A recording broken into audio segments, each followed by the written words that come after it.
what we essentially offer, so like I said, we analyze the problem that was happening in the industry. And unfortunately, I guess to my knowledge at the time, I really wasn't aware that it was such a widespread thing. But as I begin to get inquiries and as I begin to hear from a lot of ladies and men that had the same problem, they're like, hey, nobody's really doing this, but like I'm seeing that you're making content about it and I'm connecting with the message. Can you help me? And so over the course of that time, once I assessed what the problem was, I began to help a lot of people that wanted to basically get to a lifestyle where, again, it's sustainable fat loss. We're not trying to be overly aggressive to where it has negative health complications. And we want to be able to take my shirt off and look good at the beach, or wear a bikini and look good at the beach, but also be hormonally healthy.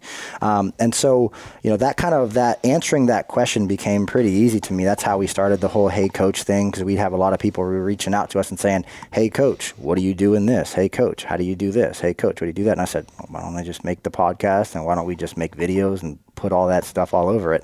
And so a lot of people started to reach out to us, and obviously it's been a blessing to work with you guys. We've had a great relationship for a long period of time now, and honestly, every time I have the opportunity to coach people that I really genuinely care about, I'm very much so tied to the journey. Because once I start with you guys, it's almost like, you guys probably noticed, I wanted to keep going, because I'm like, once I'm tied to the journey, I'm like, I don't want to stop until we're there. And then once we're there, I want to be able to teach you how to sustain it. And so the education part is something that we offer as a part of our company, because we know that education drives compliance, right? So if I would have just showed up and not taught you anything, you probably would have been like, all right, well, why do we keep doing this, right? But the more education I can provide, the more you learn, the more tools you have on your tool belt for when we're done. Because I don't want clients to come in and essentially work with us forever. I would rather teach you all of the things that you need to know in order to be able to progress forward and say, the educated dieter has treated me phenomenal over the last 6, 9, or 12 months. I've learned a ton from you guys, and I'm ready to go off on my own and basically live this lifestyle. So back in May, Mike and I made a decision together, and Mike was generous enough, which he does a lot, to cover it, the cost, right, and having you as our coach. Mm-hmm. And we got started. And Mike, what was the reason for this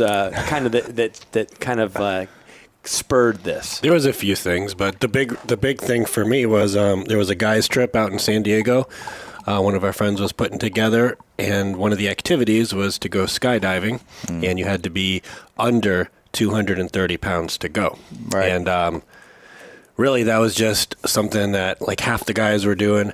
The other half were either too heavy or just had no interest whatsoever in jumping out of an airplane that works. But, we like to step out of our comfort zone. We like to do uncomfortable things. And I was over the limit. And I don't know, you were not over the limit. I wasn't. But no. You had kind of been having some yo-yo stuff going on for a few years, up and down. Mm-hmm.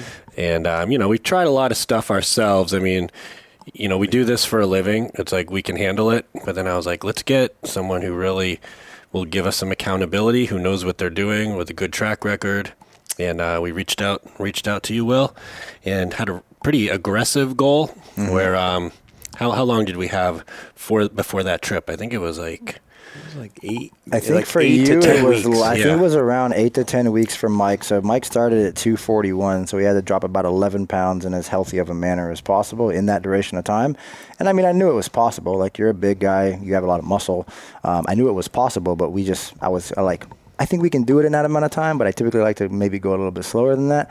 But yeah, and it was for people that don't know what health coaching looks like, it's not a group thing. This was one-on-one with you. We had a weekly Zoom call to kind of go over our spreadsheet. Right.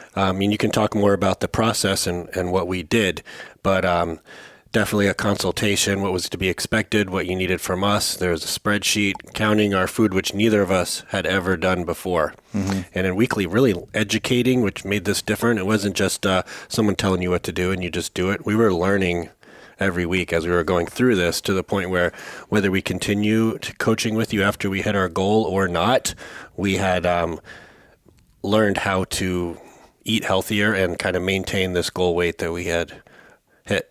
Do you want to share, how did Chris and I kind of finish up our coaching. What were the results that we got? And then if somebody's interested or want to get more information from you, how do they go about doing that? Sure, yeah. So obviously I have a great relationship with Chris and Mike. I come to the compound all the time and work out. And honestly, when they asked me to coach them, I was very, very happy about it.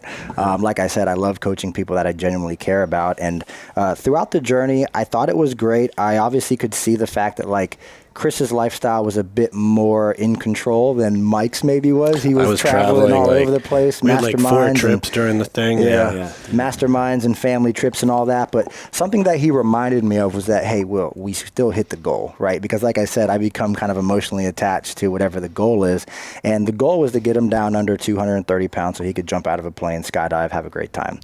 When he started, he was 241 pounds. So we were able to get the weight that he needed off within the allotted time limit that we had, which was a huge goal of his. And then I think his lowest was about 227. So in total, dropping about 14 to 15 pounds over the duration of, I believe it was roughly about 4 months, somewhere around there. And now, this is something I'd like to bring up now, I guess, where are you now, and are you still able to maintain close to what your lowest was, around that 230 I haven't mark? weighed myself in a few weeks, but we had around that time periods when the family got COVID, where everybody got COVID. I think your family had an overlap too. Yeah, it was bad. So we had a few weeks there where it wasn't too bad for either of our families. I mean, everybody was like a week, but it was staggered. Like as soon as one person's better, the other person's starting it. So it was a little chaotic for, I think, a couple months for your family and my family. And then we got back on track a little bit. And as an extension, we added on some extra for the coaching there. But then, and then now we're in the holiday season.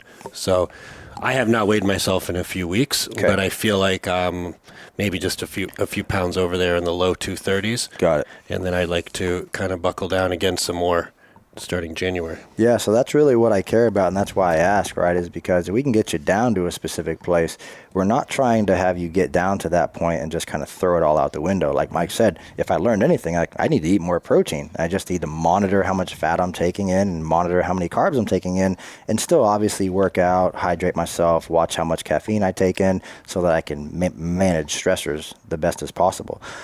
When Coach Chris, he started at 220 pounds, maybe 221, somewhere around there. Around there, And I believe the lowest that I have tracked was a 194.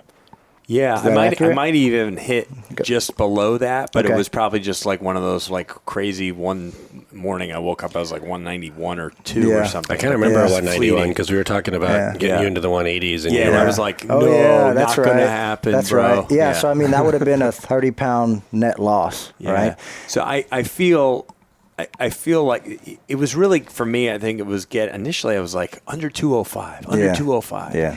And then it became, once I got under that, then I'm like, okay, under 200. And I've maintained that, which I just weighed myself this morning. I was 199. And I want to live around 195. So I'm still like a few pounds higher than really where I want to be. But just being under the 200 feels like a win. And I know, like, I've managed it now for several months.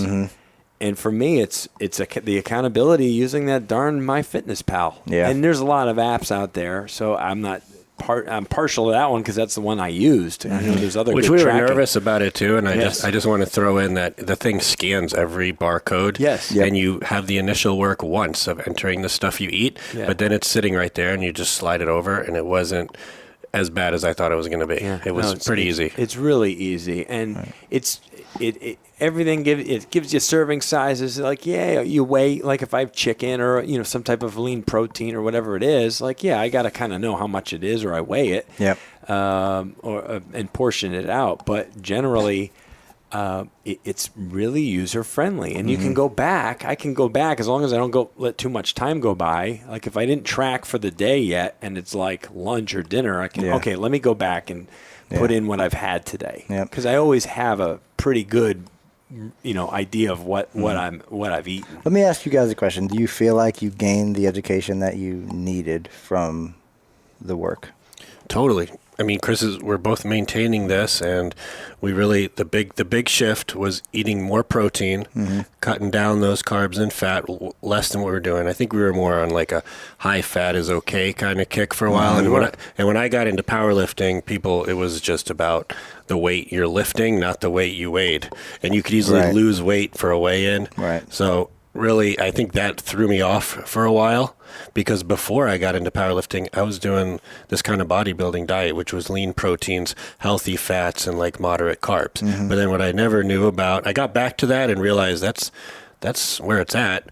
But with the refeed day, which makes it more adaptable, I guess, for a guy in his 40s with a family and a career now, where, having that once a week where you have higher carbs and really, you told me you can't overeat the protein. It's not going to turn into fat. You're like, you can eat a lot of protein. I was having sometimes 2 shakes a day and still falling a little bit short on my protein. So there's never, ever, ever any kind of hunger issue. It was just eating, for me, more protein, watching the carbs, and knowing that once a week you get to bump that up. So it was cutting back on fat. That's what I learned, and using the app and then having you review it with us, because once a week we had the accountability thing of the meeting to go over the numbers. The only thing I think would help would be if somehow the app connected to the spreadsheet, so you didn't have to enter it twice. Yeah, the manual entering maybe. But it's really not a big deal. You're just putting in what's on the app, and then we get to look it over with you. App. Right. That's what you got to do. That's it. How about you, Chris? That's the next step. Do you feel like you learned from the experience? Oh, without question. I think, and it's already been discussed, but I mean, for me, it was a real eye-opener for how much protein I really need to be eating every day. Right. And how to fit it all in and have it be mostly from good foods, whole foods, and then supplement, fill the gaps with the protein drinks and stuff. And then secondarily, it really was like, and what I love is that it's like a focus on lifting weights and like strength building. Right. And I know that has more appeal to the guys listening, but geez, for all the women that I've worked with, Mike, and especially you over the years, women love to train hard and push hard and like get stronger, right? They love it. And that's what it works for them. And you're not going to be Arnold Schwarzenegger because you're lifting heavy. You're a woman. But when you train for strength and you train for muscle, really affecting the muscle, and cut out all this extra cardio, you're actually going to get the results you're after. Because I don't know how many women I've come into contact with are busting their buns with all this running and jogging and cardio on machines, and they're so frustrated and never getting where they want to be. It's like you're not getting there because that's not the path.